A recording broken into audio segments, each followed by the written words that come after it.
जॾहिं पाकिस्तान आज़ादु थियो ऐं अल्लाह जे फज़ल सां जॾहिं पाकिस्तान आज़ादु थियो, मशरिक़ी पाकिस्तान में पाकिस्तान जो सब्ज़ परचम हज़रत मुल्ला ज़फ़र अहमद उस्मानी रहमतुल्लाह अलैह जन लहरायो ऐं हज़रत मुल्ला शबीर अहमद उस्मानी रहमतुल्लाह अलैह कराची में पाकिस्तान जे इन सब्ज़ परचम खे लहरायो क़ाइद आज़म जे हुकुम मुताबिक़।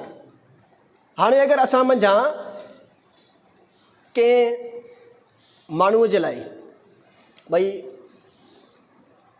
कंहिंजे मुक़दर में लिखियलु आहे त उनखे इहा बीमारी लॻंदी, त उहो अगरि कंहिं मरीज़ जे वेझो हूंदो त उनखे इहा ज़रूरु बीमारी लॻंदी। अगरि 8-10 ॼणा हिकिड़े इलाइक़े उते गॾु रहनि था, उन सां टच में आहिनि, 8-10 जे मुक़दर में लिखियलु आहे त 8-10 खे इहा बीमारी लॻंदी।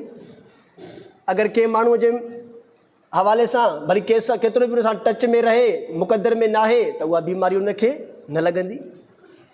हज़रत मौलाना ज़फ़र अहमद उस्मानी रहमतुल्लाह अलैह जेके हज़रत मौलाना हकीमुल उम्मत थानवी रहमतुल्लाह अलैह जा भाणेजा आहिनि, हिंदुस्तान में रहाइश हुई।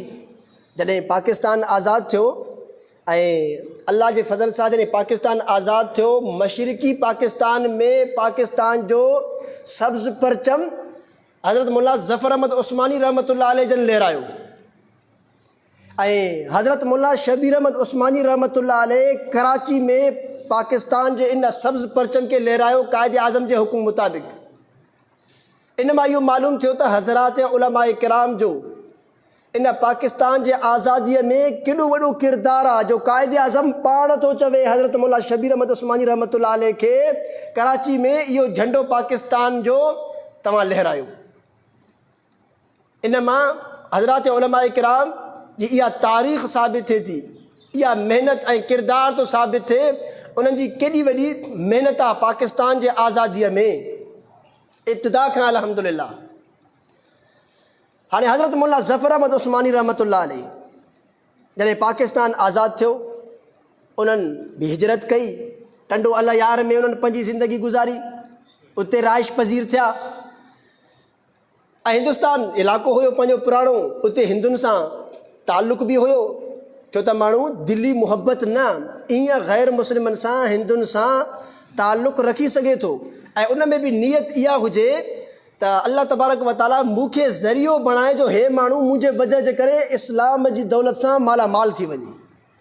नियत इन में इहा हुजे, हिन माण्हू सां जेको मुंहिंजो ताल्लुक़ आहे इन बुनियाद ते आहे जो हे माण्हू मूंखां मुतासिर थिए, मुंहिंजे दीन इस्लाम खां अख़लाक खां हे माण्हू कलमो पढ़ी करे मुस्लमान थी वञे, इहा मुंहिंजे लाइ वॾी सआदत आहे। ताल्लुक़ में इहा नियत रखणु खपे असांखे।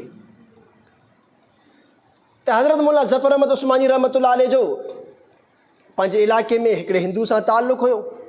जॾहिं वापसि पंहिंजे इलाइक़े में कंहिं कम सां विया, पंहिंजे अज़ीज़ अक़ारिब सां, रिश्तेदारनि सां, मुतालिकीन सां इन ताल्लुक़ खे निभाइण जी नियत सां वापसि विया, त उते इहो हिंदू जेको हुयो जंहिंसां हज़रत जो ताल्लुक़ हुयो, उनजो नालो हो लालाजी। हज़रत उन जे बारे में पुछा फरमायो त भई किथे आहे लालाजी, किथे आहे? माण्हुनि ॿुधायो हज़रत लालाजी खे अहिड़ी बीमारी लॻी आहे, मूज़ी बीमारी, जो हिकिड़े ई कमरे में पंहिंजे ई खट ते उते ई तो आराम करे, उते ई तो वेह, खाए पीए, सभु कुझु, निकिरे ई नथो ॿाहिरि। उनजी सॼी बिरादरी घरवारा उन खां परे आहिनि।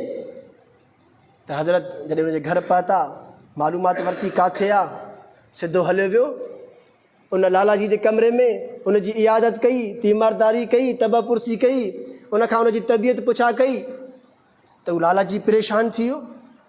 त हज़रत तव्हां कीअं, मूंखे जेका बीमारी आहे मूज़ी बीमारी, अहिड़ी बीमारी ख़तरनाक जो मुंहिंजी सॼी फैमिली, मुंहिंजा घरवारा मूंखां परे आहिनि, मां पंहिंजी बिरादरी खां कटिजी वियो आहियां, ईअं सम्झो त मां ज़िंदा मरी वियो आहियां, हे मूंखे तव्हां ज़िंदा लाश था ॾिसो।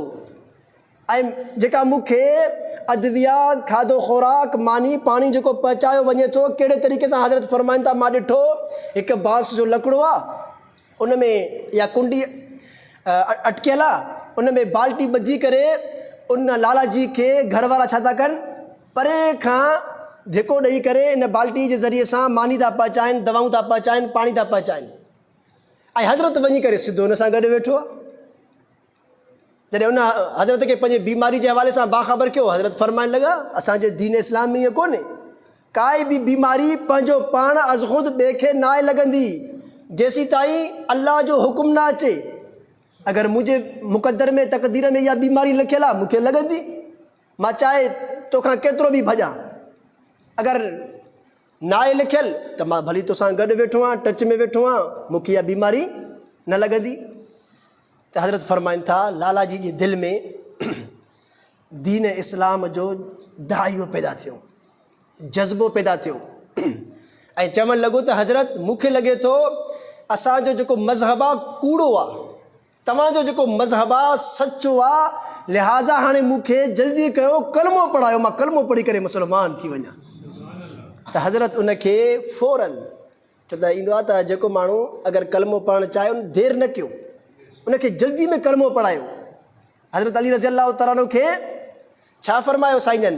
चन फ़रमायो ए अली, अगरि हिकिड़ो माण्हू तुंहिंजे ज़रिए सां हिदायत ते अचे थो, तुंहिंजे लाइ 100 ॻाढ़नि उठनि खां बहितर आहे, 100 ॻाढ़ा उठ जेके अरब पसंदि कंदा हुआ, हिकिड़ो माण्हू बि अगरि असांजे ज़रिए सां दीन इस्लाम ते अचे थो, इहा असांजे लाइ केॾी वॾी नेमत आहे जो उहो माण्हू हज़रत खां मुतासिर थी करे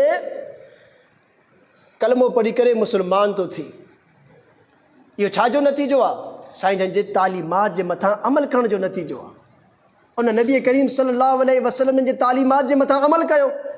ये साईं जन फरमायो ला अदवा, काई भी बीमारी पंहिंजो पाण ॿिए जे तरफ़ मुंतकिल न आहे थींदी, ॿिए खे न आहे लॻंदी।